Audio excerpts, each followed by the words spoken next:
நண்பர்கள் அனைவருக்கும் வணக்கம். திருமண காலம் என்ன திசாபுத்தியில் நடக்கும்? இப்போ யாருக்கும் அப்பா நடக்கும்னு சொல்றாங்க. இப்போ இதுக்கு எத்தனையோ விதிமுறைகளை நம்ம சொல்லியிருக்கோம். அந்த விதிமுறைகளை வீடியோவும் இலவசமாகவே கொடுத்துருக்கோம். நம்முடைய யூடியூப் சேனல் போய் பார்த்தீங்கன்னா தெரியும். துல்லியமான திருமண காலம் எப்போது அப்படிங்கிறது கொடுத்துருக்கோம். சார், திசாபுத்தி கனெக்ட் ஆக வேண்டாமா? அதுதானே மெயினே. என்ன திசாபுத்தியில் சார் திருமணம் ஆகும் ஒவ்வொரு லக்கணத்துக்கும்? இப்போ மேச லக்கணம் ரிஷப லக்கணத்தில் பிறந்தால் எங்களுக்கு என்ன திசாபுத்தியில் திருமணத்துக்கு உண்டான வாய்ப்புகள் உண்டு அப்படிங்கிறது ஒரு கேள்வியாக இருக்குங்களவா? கிட்டத்தட்ட 6 மாசமா ஒரு 6 வருஷமா பொருத்தம் பார்த்துக்கிட்டே இருக்கிறவங்க உண்டு. ஆனால் திருமணம் சாமானியமாக கூடி வராது.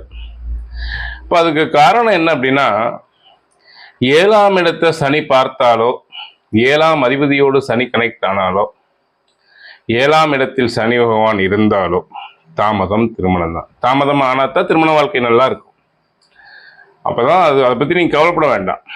இப்போ மேச லக்கணம் சுக்கிர திசையோ சுக்கிர புத்தியோ சுக்கிரனுடைய அந்தரமோ, சூரிய திசையோ சூரிய புத்தியோ சூரியனுடைய அந்தரமோ, குரு திசையோ குரு புத்தியோ குருனோட அந்தரமோ, சனி திசையோ சனி புத்தியோ, இது காலங்களில் திருமணத்துக்குரிய காலம்னு சொல்லலாம்.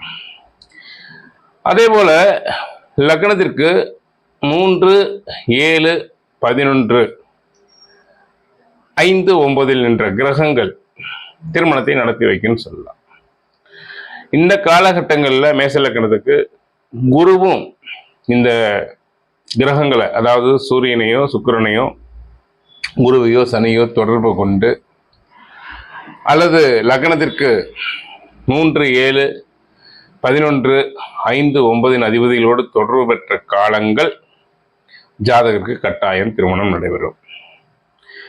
அப்போ மேச லக்கணத்திற்கு இந்த காலங்களில் திருமணத்தை நம்ம ஏற்கனவே சொன்ன ரூல்ஸும் பொருந்தி வந்ததுன்னா உறுதியாக திருமண காலம் கூடி வரும்.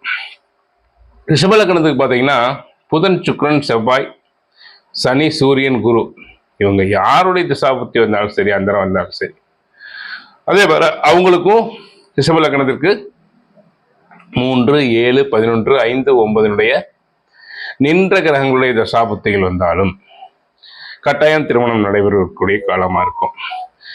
என்ன இதுல பிரச்சனைனா, தசாபுத்தியும் கோச்சாரமும் சரியா கனெக்ட் ஆகணும். இது கனெக்ட் ஆன காலம் திருமணம் டக்குன்னு கூடி வரும்.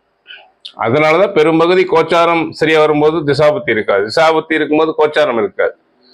இந்த ரெண்டும் கனெக்ட் ஆகக்கூடிய காலம் கட்டாயம் திருமணம் நடைபெறும். உங்க ஜாதகத்துல நீங்க செக் பண்ணி பாருங்க இந்த ரூலை வச்சு. புரியுதுங்களா?